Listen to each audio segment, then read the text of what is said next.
สบายดีป้าลุงก็ลูกฮะอันนี้สบายดีสิเด้โดยสบายดีเหตุการณ์เธอสบายดีสิโดยสบายดีเด้อป้าลุงไปงานหมันหมู่ก่อนจ้ะใช้นี่ก็สบายดีสาวมุกดาแล้วก็แม่น้องแฝดนี่ก็มีแต่หมู่แมวนิ้วทั้งนั้นพี่น้องทีมงานหมู่มาลีทีมงานหมู่ปะลุงเลยเนาะไปกัน70 ล้านได้เลย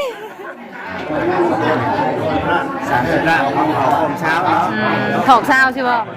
30 ล้านได้2 ตัวแล้วได้งู2 ตัวข้ามบ้านเดินยืนนะค่าชิ้นส่วนเท่าไหร่ค่าชิ้นส่วน30 ล้าน30 ล้านยืนชาล้านกับข้ามบ้านเดิมโอ้ยืน20 ล้านกับคำบาทนึงเฮ้ยเราดีใจเลยดีใจน้อยมากกว่าสึกนี่แล้ว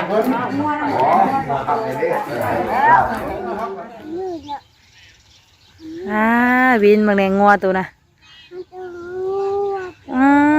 วินเนอร์ปล่อยออกแล้วปลาลูกเงยยังมาทันได้ไปใส่อยู่เนาะเพราะว่าผูกแม่เพิ่นไว้ใช้งอกงคำเด้งอกงคำบ่ลูกอ่ะงอกงคำบ่ให้งัววินได้สะเฮ้ยตัวไหนให้งัวนี่ใช้งัววินได้สะงัวเชอเชอลินวินสิไปใส่ไปหาหนูบ่ชื่อนมบ่ไปหาหนูบ่สะไปเฮ็ดแม่จีนไปหยังไปแอดบ่แอดตัดผมบ่ชื่อนมบ่สบายดีป่ะลุงก่อนใครอยากกินขนมมาสบายดีบ่ได้กินขนมซ้ำบาดเนี้ยใช่บาดสิสบายดีนะสันแมวพาไปซื้อขนมแล้วไปป้าก็สบายดีค่ะสบายดีป้าลุงแน่บ่สบายดีช่ำป้าลุงเอ้ยวินเนอร์นี่บ่สบายดีป้าลุงบ่นี่ป้าลุงเอ้ยโหหลานชายบ่สบายดีป้าลุงซ้ำบัดนี้เนาะเอาสบายดีเด้อป้าลุงไงเนาะสบายดีและสวัสดีป้าลุง FC กันเบอร์สุขุสุคนเด้อสบายดีดูล่ะ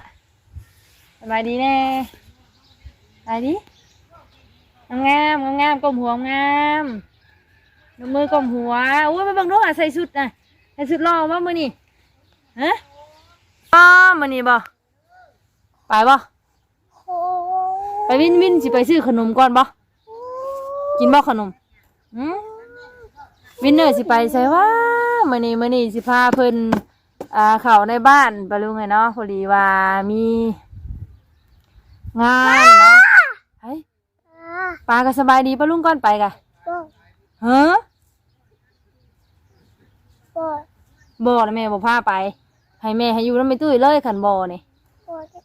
ไปสบายดีปะลุงก็ลูกฮะอันนี้สบายดีสิเด้โดยสบายดีเหตุการณ์เธอสบายดีสิโดยสบายดีเด้อปลาลุงจุ๊บให้ปลาลุงแน่หุ่นแต่งตัวรอแท้อันนี้ผู้ให้ปลาลุงมึงแน่ปลาลุงมึงแน่แต่งตัวรอแท้ว่าอันนี้วันนี้สิพาเพิ่นเข้าไปในบ้านปลาลุงไงเนาะไปงานหมั่นหมู่ของแม่น้องนิ้วปลาลุงเลยหมู่หักหมู่แพงพี่น้องไงเนาะหมู่แต่เข้าสมัยเฮียนน้ำกันเป็นหมู่กันมาเลยก็เลยมื้อนี้เพิ่นไปงานหมั่นหมู่ก่อนจ้ะใช้ไปบ่ขี่รถบ่บอกปลาลุงหน่อยจ้ะบอกปลาลุงแน่คนที่ว่าน้องวินเนอร์เพิ่นมักไปตัดผมน้ำปลาลุงไงเนาะไปแอดบ่แอดได้แม่จีนบ่ฮะแม่งเนียวจนมีลูกมีเต้าอันเป็นครอบเป็นครัวเลยพี่น้องเลยเนาะมีลูกจนว่า2 คนหมู่5กะสิอันหมั่นพี่น้องเอ้ยใช่แม่งนิ้วนี่ให้ลูกไว้แม่งนิ้วนี่เนาะวินเนอร์เนาะวินเนอร์มีวินเนอร์ไว้ได้นี่เฮ้ยโอ้งัวนะมันตีกันบ่ลูกตีกันไปบอกป้าลุงหน่อยไปยิ้มหวานให้ป้าลุงหน่อยตาหวานให้หน่อยเฮ้ยส่งรอให้ป้าลุงหน่อยที่บาท1ส่งรอเฮ้ยมันสดเลยฮะส่งรอให้ป้าลุงก่อนส่งรอก่อนไปได้จะแม่บุพาไปได้ ฮะชงรอเลยแม่ไปใส่ปลาลุงเลยเนาะพูนแหละไปเข้าไปในบ้านพูนแหละบ้านนี้เนาะเพื่อนเพิ่นก็อยู่ในบ้านพูนปลาลุงเลยเนาะไปเบิ่งว่าสิเป็นได้ใดปลาลุงเลยเนาะงานหมั่นหมู่แม่น้องนิ้วแล้วก็เพิ่นสิมีแฟนบ้านอื่นปลาลุงเลยเนาะแต่ว่าบ่ไกลกันเลยอยู่เซโนบ่ไกลกันปานใดบ่แม่นบ้านเดียวกันเนาะวินเนอร์เนาะไปเปิดก็เปิดไปตายห่านตายโลแล้วบะนี่วินตายโลแล้วรถบ่ไปแล้วเนาะอึบเอาไปพอกันที่พุ่นแหละสบายนี่ปลาลุงเลยเนาะทางก็ยากทางออกแต่เฮือนนี่ได้ปลาลุงเลยเนาะเป็นยังก็บินรถเฮานี่มันเล็งบ่อยากอันนั้นมันข้างอืดอยู่ปลาลุงเลยไปสบายนี่ไปพอกันที่พุ่นแล้วบัดนี้ปลาลุงเลยเนาะใช้ลุงจี้นะเฮ้ยตัดผ้ามาบัดนี้ปลาลุงเลยเนาะฮอดเฮือนเป็นที่เรียบร้อยบ้านี่ก็สบายดีสาวมุกดาอะไรก็แม่น้องแฝดนี่ก็มีแต่หมูแมวนิ้วทั้งนั้นพี่น้องทีมงานหมูมาลีทีมงานหมูปลาลุงเลยเนาะไปกันเห็นอันหมูแมวนิ้วโอ้ยสบายยากสบายดึกดำบันพี่น้องเลยตื่นเต้นนะว่าตื่นเต้นเด้เพื่อสิได้พ่อกันคิดหาพ่อเนาะว่าแบบล่าสุดตอนปานใดนะโบยปีพ่อกันเนาะจะปีมันลืมเหรอละจะปีลูกจนใหญ่วะสุดเบิ่งกันแล้วไปกันแตกย้ายกันไปสั่งครอบครัวไผมันไปลุงเลยเนาะบ่ค่อยมาพบมาพ่อเฮ้ยบ่แม่นไปสาวพี่น้องเลยเนาะผู้ใดไปเบิ่งทางในผู้เพิ่นมาแล้วบ่หรือว่าใดๆเนาะทางฝ่ายชายเฮาเป็นอะไรเข้าไปเบิ่งชมทางในคุณแดปลาลุงเลยเนาะไปใส่ปู่ลูกชายก็ดึงอยู่ทางนี้บ่ปากบ่ใช่ที่ลูกชายบ่ปากบ่ตีเลยมาไปใส่ไปนี่โอ้วินไปย่านดูล่ะไปเบิ่งบรรยากาศทางในบัดนี้ปลาลุงเลยเนาะทางในเฮ้ยข้างในพุ่นบ่ไปจังอุ่นเฮ้ยเขาถอดเกิดให้ลูกกันนี่เฮ้ยดูหนูเป็นยากค่ะให้ป้าเขาเกิดให้ก้อนลูกแกไปเจอคนสิรักป้าดูละเข้ามาอึบลงตุ่มไปกันใส่เลยนั่งข้างในบ้าน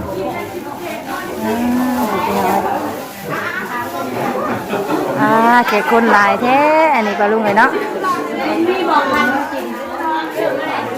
เฮาย่างมาทั้งนี้แล้วเรื่องเฮาเห็นหูศอกหูเสือทั้งนี้ชาวไร่กินข้าวสบายดีมาแบบจอบๆได้มื้อนี้มาจอบๆใช่เลยจังหวัดตันห้างเพิ่นรู้จักนี่บ่ลูกผู้นั่งกับแม่นพี่น้องไอ้นั่งกันสบายดีสามีนาให้มาก่อนหมู่มาเช้ามันเฮ้ยเปิดเพื่อนให้มากดเพื่อนให้สิได้เฮาอันอยากแข่งอยากขาเฮามาหลังแน่เฮามาไปกินแล้วนะพี่น้องเลยว่าที่จะสาวนี่เฮ้ยเนี่ยถึงเกิดไหมเฮ้ยห้องเนี่ยห้องชาแมวนิ้วไปเองได้หนิว่ะไปข่าวพี่เชียว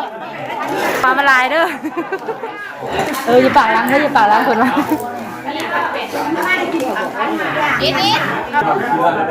พี่น้องเลยว่าเรื่องคารมกันเลยเนาะตั้งแล้วยับเข้ามาเลยไก่สำไรก็มาไก่เฉยพี่น้องเลยเนาะจะบ่าวจะสาวทางนี้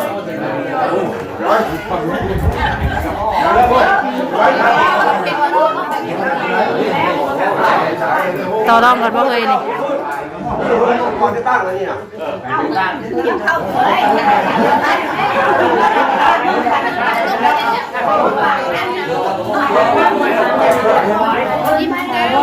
จะปิดเลยนะ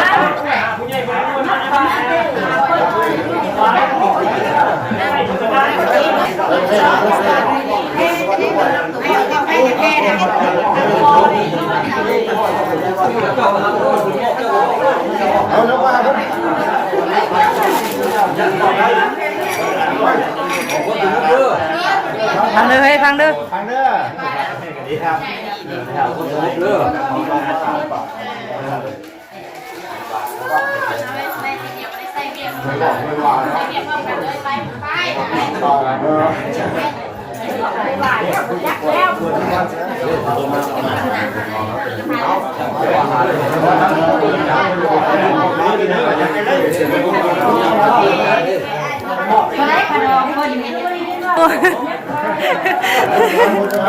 ให้ขออยู่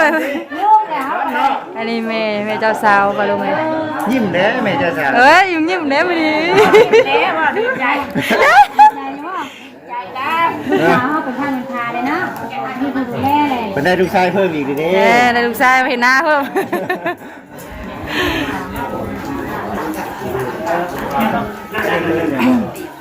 ขันคอบ่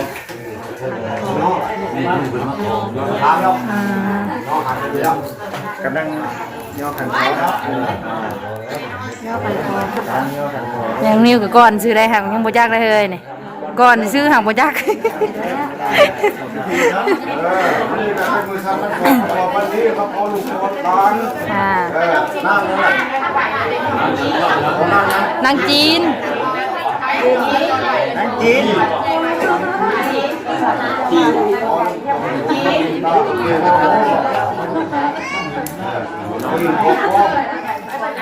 ไม่สูงแล้ว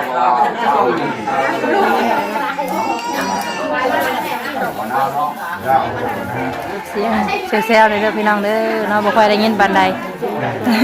เพราะว่าขู่คนหลายพี่น้องเอ้ย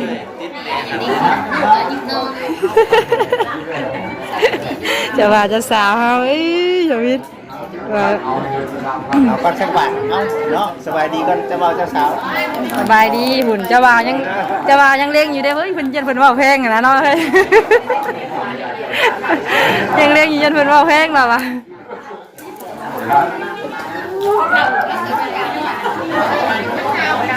โอ้มึงแหน่ บ่ไรเฮ็ดหยังบ่ได้ยินบ่ไรนี่มันเบื้องหลังปะลุงเบื้องหลัง เบื้องหลังเฮาถ่ายเบื้องหลังเฮาเอาถ่ายเบื้องหลังดิ ถ่ายเบื้องหลังดิบ่ค่อยได้ยินแล้วพี่น้องเนาะผู้เพิ่นกะต่อรองกันค่อยๆอยู่ทางหน้า ได้ยินอยู่บ่เฮ้ย แล้วเฮาบ่มีไม้แล้วเฮาฟังปากเอา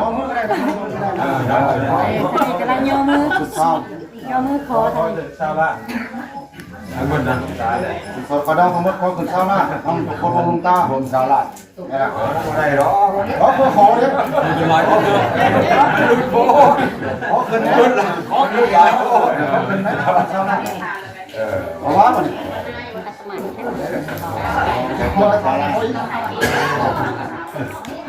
ทำมันบ้าง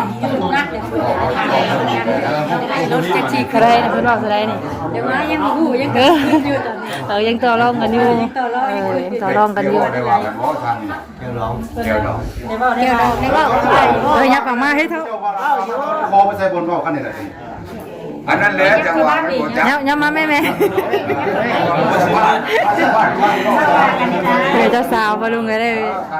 เพราะว่าผมให้ยายซ่ากันยุ่งเจ้าได้ว่ากันกับที่ตัวจะนั่นกันอยู่แล้ว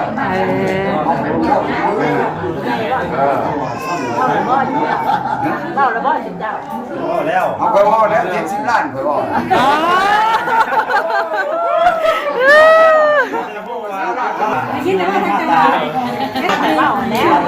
เป็นไงพอยับก็ยับบอกเลยเฮ้ย70 ล้านได้เฮ้ย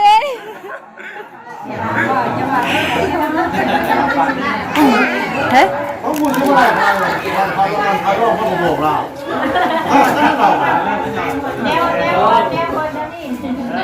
เพื่อต่อเพื่อนั่นนี่เนาะเพื่อต่อเพื่อพอเขาก็ได้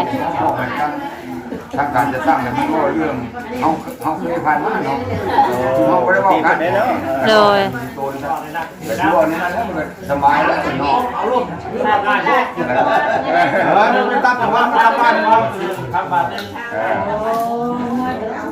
แต่อยู่ในพวกเขาเนี่ยใครว่าลูกลง70 ล้านนอนอยู่ใน50 ล้าน ทำบาท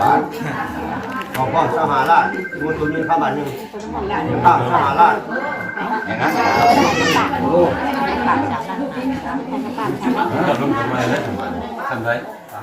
มาฟังเดิมมาฟังเดิม ในที่ว่านั่นเองนะเนาะขออนุญาตนั่นจะโคตรนั่นนึง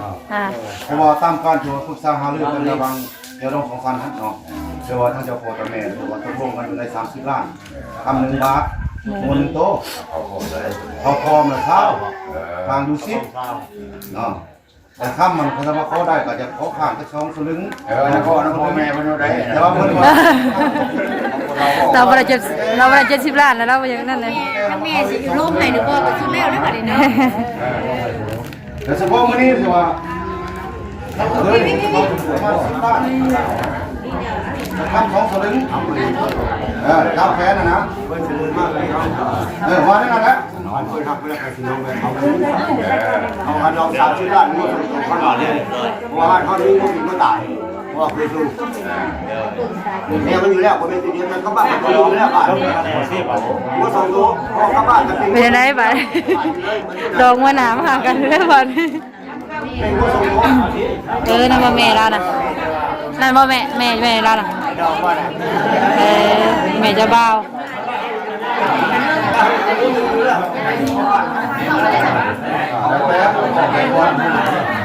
มีโมกุคุณนะเขาเรื่องคุณ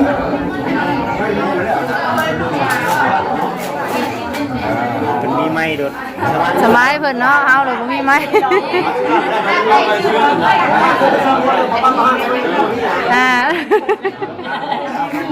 ลองย่านเลยได้ทางนั้นเลยลองอย่างย่อมเลยได้ทางนั้นเลย แล้วก็สัญญาณของพ่อเช้าทำชิป30 ล้านของพ่อเช้าเนาะ ถอกเช้าใช่ป่ะคำคูณ น้ำย้อนอันเดียว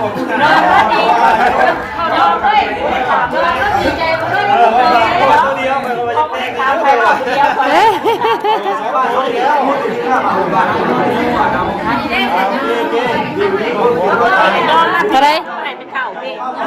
ไรแม่ได้เท่าไรบ้านี้ ได้2 ตัวแล้วได้หัว2 ตัวข้ามบาทเริ่มยืนนะ ค่าสินสอด 30 ล้าน 30 ล้านยืน ชาล้านกับข้ามบาทเริ่ม โอ้ยืน20 ล้านกับคำบาทหนึ่ง ตามไปจะได้ลูกเขย เฮ้ยเราดีใจเลย ดีใจเลยเบาสึกเบาคนเดียวเอาคนเดียว ลูกสาวผู้เดียวเลยเราก็ว่า โอ้น้องก็ย่างบ่ได้ลูกชาย ขาดไป10 ล้านถอกเช้าเนาะแม่เนาะเดี๋ยว เฮ้ยเขากันแปลง ให้ พ่อ เจ้าบ้าน แม่ พี่น้องเลย กันแปลง คันเพลง พ่อย่าดอกได้แต่อันนั้นกันแปลงพ่อแม่ ทีมเราทีมคนของเรา ว่าเลย มาแปลงมาปัดมาแปลงแล้วไปขึ้นต้องทำงานนี่แล้ว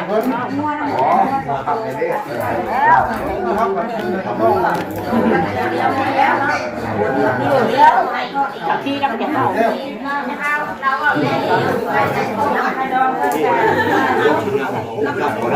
เลยเนาะเป็นที่เรียบร้อยวันนี้เนาะตกอยู่ขลม30 ล้านคำบาทหนึ่งยืนเศร้าก็ลุงเนาะขาดไว้10 ล้านงัว2 ตัวพี่น้องเอ้ยเนาะเรียบร้อยเพื่อนเฮาดูหลานยังไม่ลูกยังไม่ผิดเป็นยังนะยังไม่ออกมาแบบนี้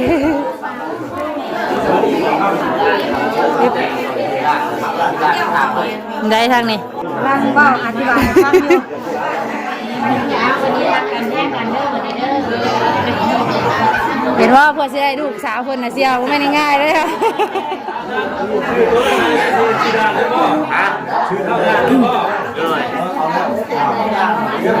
คือล้าน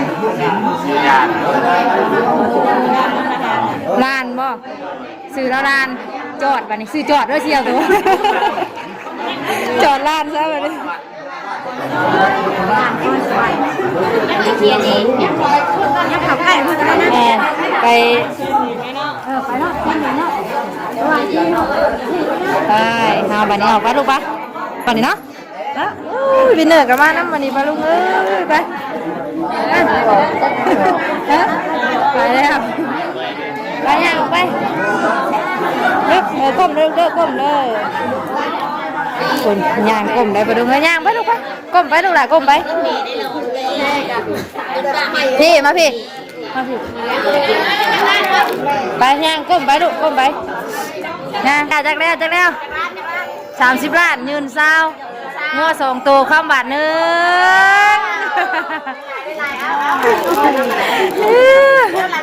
เฮ้ยมึงทำอะไรมึงไง ฮะเต็มข่อยเนาะเช้าหาบ่เท่าเช้าหายืน10เนาะข่อยเนาะยืน10เช้าหายืน10เด้ข่อยว่าข่อยได้กำไรเด้ข่อยมีกำไรแถมเลย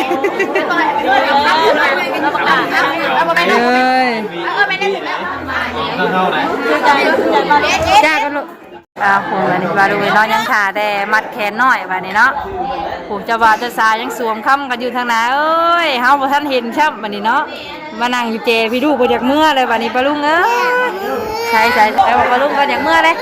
อยากเมื่อสบายดีปะลุงก็จะไปสบายดีปะลุงกันขันอยากเมื่อสบายดีปะลุงกันสบายดีจ้ะโอ้ยด้านซ้ายอยากเมื่อเลยปะลุงเอ้ยใช้เกือบลูกเลยจ้ะเกือบอยู่ใช่ไหนจังหวะเพื่อนเอาได้ไปแจ๊กบอกหมูเอาได้ไปแจ๊กหรือบอกมาลุงเนาะไม่เอาเกือบวินนี่ถามป้าดูแต่ป้าแล้วไหวใส่กินบอกว่าแล้วไหวใส่กินวิน